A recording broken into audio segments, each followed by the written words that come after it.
Esta semana en Química Orgánica MX, la condensación de Claisen.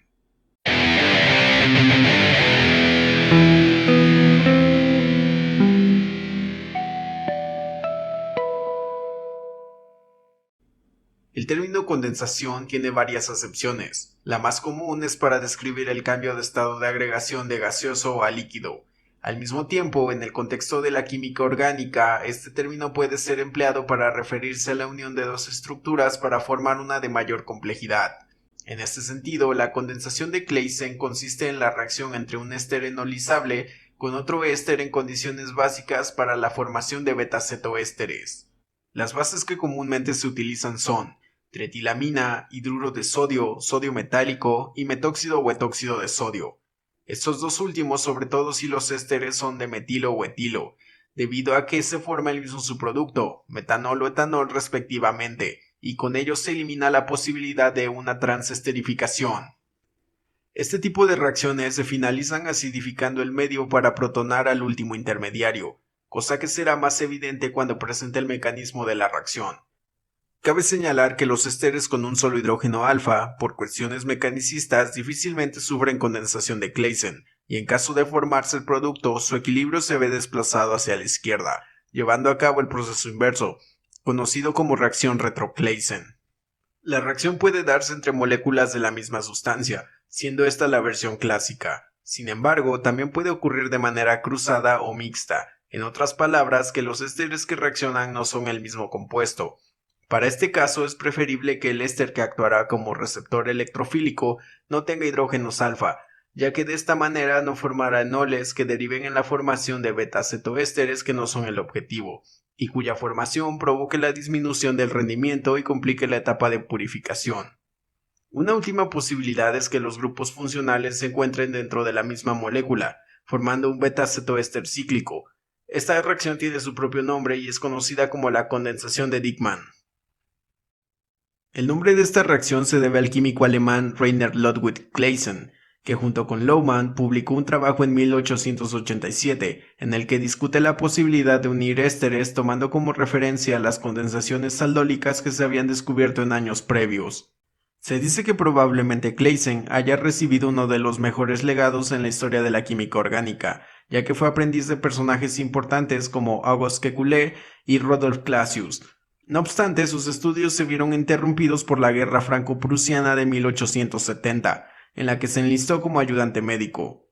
Cuando la guerra finalizó un año después, retomó sus estudios, llegando a trabajar con otros químicos célebres de su época como Wöhler, von Baeyer y Fischer. Desde el inicio de su carrera se interesó por las reacciones de condensación. A principios de la década de 1880, trabajando con derivados del cinamaldehído, hizo una investigación sobre la condensación de aldehídos y cetonas para obtener compuestos carbonílicos alfa-beta insaturados, referenciando una investigación similar sobre el furfural publicada meses antes por Gustav Schmidt. Por esta razón, a esta variante de 1881 se le conoce como condensación de Claisen-Schmidt. Como ya mencioné, 6 años después, es decir, en 1887, publica su trabajo sobre la condensación de ésteres, que dio origen a la reacción de este video. Asimismo, en el año de 1912, Claisen publicó otro trabajo en el que describe el rearreglo sigmatrópico de alil-vinil éteres para formar compuestos carbonílicos gamma-delta insaturados. A esta transformación se le conoce como la transposición de Claisen. De esta manera, existen 3 reacciones que llevan su nombre. Otros hitos de Claisen puede ser la síntesis de isatina, que, aunque ya se había sintetizado en 1841, Claisen y sus colegas propusieron una síntesis alternativa en 1879. La isatina es un antiparkinsoniano derivado de la indigoferina, sustancia principal en el colorante azul. También hizo aportes para el entendimiento del tautomerismo, el cual es un equilibrio químico que involucra únicamente el cambio de posición de un átomo o grupo de átomos que generalmente son hidrógenos. Esto lo logró al aislar la dibenzoilacetona en su forma ceto y su forma enólica por separado en 1893. Finalmente, en los últimos años del siglo XIX hizo popular el uso de un tipo de matraz para destilaciones al vacío. Estos matraces tenían 2 entradas. La primera es para adaptar un capilar que inyecte aire o nitrógeno para una evaporación suave, y la segunda es para adaptar un termómetro evadiendo el uso de tapones con 2 agujeros para estas 2 tareas. Además, el tubo de esta segunda entrada previene el paso de la mezcla de destilación directa al condensador, cuando se forman burbujas de vapor y el líquido se proyecta. Todos estos problemas se resolvieron posteriormente con agitadores magnéticos, que permiten la evaporación continua y ordenada de los gases. Aun así, actualmente existen adaptadores Claisen para acoplarse a matraces redondos, útiles sobre todo si los volúmenes de destilación son pequeños. A continuación, ejecutaremos en el laboratorio una condensación de Claisen. Tomaremos como ejemplo la síntesis de acetoacetato de etilo, el cual es uno de los ejemplos clásicos de esta reacción. El acetoacetato de etilo es un líquido con olor agradable similar al ron y con un sabor frutal, por lo que se utiliza en la industria alimentaria como saborizante y también presenta actividad antimicrobiana. Sintéticamente, el incremento de la reactividad del carbono alfa por su posición adyacente a dos grupos carbonilo y su fuerte tautomerismo cetonólico vuelven esta molécula idónea para efectuar más reacciones de condensación que pueden servir para la obtención de sustancias como piridinas, quinolinas, furanos, pirazoles, pirroles y purinas, que a su vez pueden ser componentes de medicamentos, tintes, perfumes, etc. Un último dato es que el acetoacetato de etilo puede formar enlaces coordinados con el hierro 3, debido a que los pares de electrones libres en los átomos de oxígeno sirven para formar complejos de coordinación de color púrpura. La materia prima para esta reacción será el acetato de etilo. En mi caso yo utilizaré hidruro de sodio como base y ácido acético para finalizar la reacción y obtener el producto. El mecanismo de esta reacción comienza por la desprotonación del acetato de etilo en la posición alfa. Esto es posible debido a que por efecto inductivo el átomo de oxígeno debilita el enlace carbono-hidrógeno adyacente, dándole un carácter ligeramente ácido a los hidrógenos en esa posición y volviéndolos aptos para reaccionar con alguna base. Es así como el hidruro reacciona con uno de dichos hidrógenos para formar el hidrógeno molecular y un intermediario aniónico que se estabiliza por resonancia. Este anión reacciona con otra molécula de acetato de etilo para formar un intermediario tetraédrico. La regeneración del doble enlace oxígeno-carbono deriva en la expulsión del fragmento etílico que al utilizar al sodio como contraión forma etóxido de sodio. Esta sustancia también es una base lo suficientemente fuerte para arrancar otro hidrógeno alfa, que, además en este punto, son más lábiles por estar adyacentes no a uno sino a dos grupos carbonílicos. El resultado de esta desprotonación es la formación de una molécula de etanol y el producto en su forma aniónica, la cual es bastante estable por la amplia deslocalización electrónica en ese segmento. De hecho, hasta este punto este es el único equilibrio favorable, por lo que las moléculas que alcancen este estado difícilmente se regresarán a la formación de los reactivos iniciales.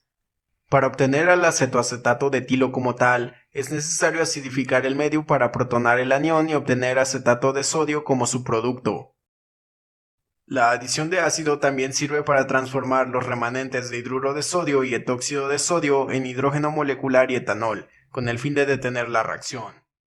Ha llegado el momento de hacer química. Con los cálculos en mano necesarios para ejecutar la reacción, procedemos a reunir las sustancias y materiales que vamos a necesitar.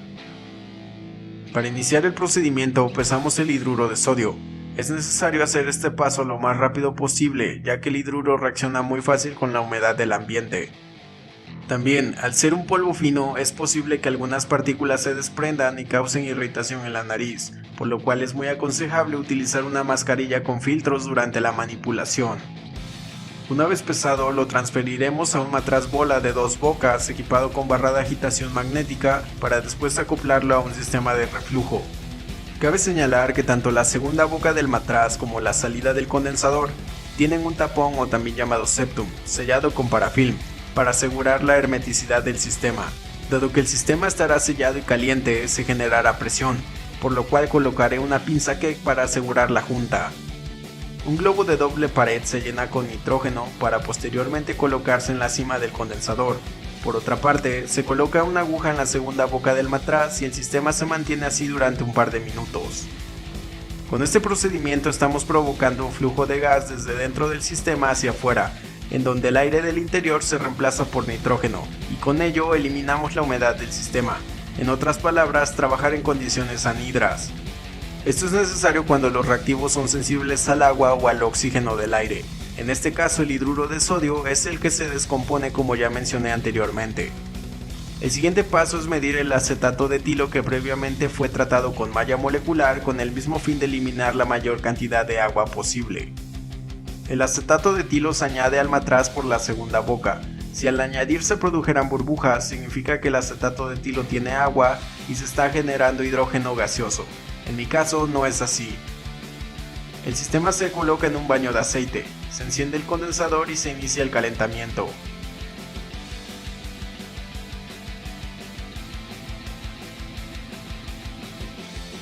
El sistema se refluja durante 2 horas a 77 grados centígrados aproximadamente, que es la temperatura de ebullición del acetato de etilo.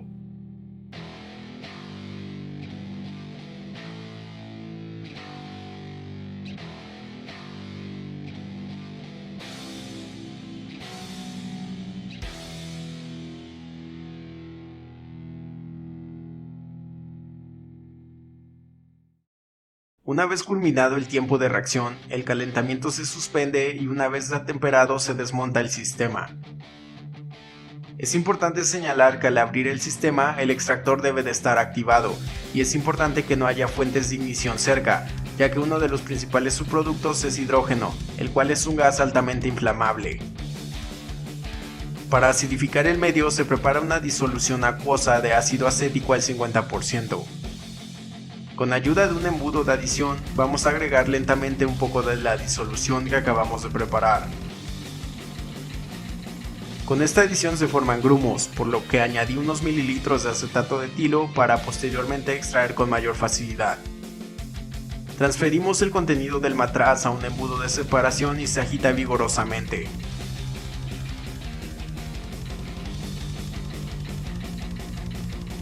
El embudo se deja reposar hasta que las fases se hayan separado. Por una parte, en la fase orgánica se tiene disuelto el producto, es decir, el acetoacetato de etilo, y en la fase acuosa se tiene el ácido acético remanente, acetato de sodio y el etanol resultante de la reacción.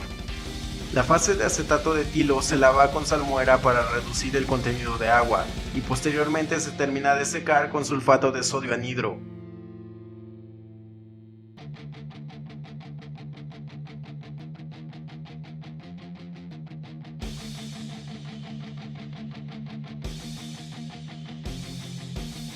El líquido se filtra para remover todos los sólidos. De la fase orgánica seca se toma una muestra para cromatografía en capa fina.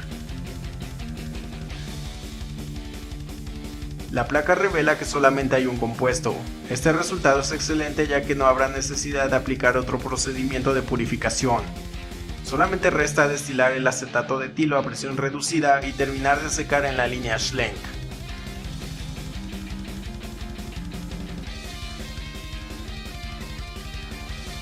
Para cuidar la bomba de alto vacío de la línea, la trampa de disolventes debe de estar siempre muy fría. Aquí usamos nitrógeno líquido que está a una temperatura de menos 196 grados centígrados. Al secar me di cuenta de que el contenido aún se veía turbio, por lo que añadí diclorometano ya que es un disolvente fácil de eliminar, y filtré sobre algodón. Eliminé el diclorometano en el rotavapor y obtuve un producto más claro. Lo siguiente es tomar una muestra para preparar un tubo para resonancia magnética nuclear. Con un espectro de protón y un experimento DEPQ-135 es suficiente para elucidar la estructura. En el espectro de protón se observa a frecuencia baja una señal triple entre 1.30 y 1.27 partes por millón que integra para aproximadamente 3 hidrógenos, por lo que esta señal corresponde al metilo de la posición 9. Posteriormente, a 2 partes por millón se encuentra una señal simple que integra para 3 hidrógenos que corresponde al metilo de la posición 1. La siguiente señal es otro singulete que integra para 2 hidrógenos y corresponde al metileno de la posición 4. Finalmente, entre 4.23 y 4.18 partes por millón se observa un cuadruplete cuya área bajo la curva corresponde a 2 hidrógenos y pertenece al metileno de la posición 8. Como se puede apreciar, hay algunas señales extras que se deben a impurezas, no obstante son muy pequeñas. Recordemos que en el experimento DEPQ-135 los carbonos cuaternarios y metilenos se agrupan en la misma fase, y los metilos y metinos en la fase inversa. Con esto en mente podemos asignar el espectro. En primer lugar, a 14.13 partes por millón se observa la señal del carbono de la posición 9.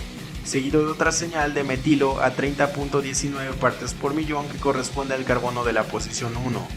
Consecuentemente, se observan dos señales de metileno a 50.18 y 61.43 partes por millón, que corresponden a los carbonos 4 y 8 respectivamente. Finalmente, a frecuencia alta se observan dos señales pequeñas de carbonos cuaternarios que pertenecen a los carbonos 5 y 2. De igual forma, en este espectro se observan señales de impurezas. Según la literatura, este compuesto es transparente o bien ligeramente amarillo. Sin embargo, el líquido que obtuve es bastante amarillo, por lo que lo más probable es que esas pequeñas impurezas que se observan en los espectros sean las responsables de este color. Una vez confirmada la estructura, obtenemos la masa obtenida para calcular el rendimiento. En esta ocasión el rendimiento es igual al 30%, recordando que la estequiometría en esta reacción es 2:1, ya que se necesitan dos moléculas de acetato de etilo para generar una sola molécula de acetoacetato de etilo. Algunos ejemplos de la aplicación de la condensación de Claisen pueden ser la primera síntesis total de quinina en 1944. Esta sustancia fue muy importante para el tratamiento de la malaria o también llamada paludismo, una enfermedad mortal causada por parásitos del género Plasmodium. Otro ejemplo puede ser la síntesis de bicaverina, un pigmento rojo que se encuentra en algunos hongos del género Fusarium. Un último ejemplo puede ser estratígulo, en el cual se utilizó una condensación de Claisen para sintetizar streptonigrona, un antibiótico y antineoplásico que se aisló de una especie de bacteria llamada Streptomyces flocculus. Como es habitual, esta reacción tiene variantes modernas, en donde intervienen catalizadores como el tetracloruro de titanio o bien sistemas cuyas condiciones de reacción son más suaves y quimioselectivas para reacciones mixtas, en algunos casos sustituyendo los ésteres por sus derivados, como cloruros de ácido como agente acilante y sililacetales para la parte enólica, siendo incluso resistentes a la reacción de Retro-Claisen. La condensación de Claisen es un ejemplo clásico de las reacciones de adición-eliminación sobre carbonos acílicos.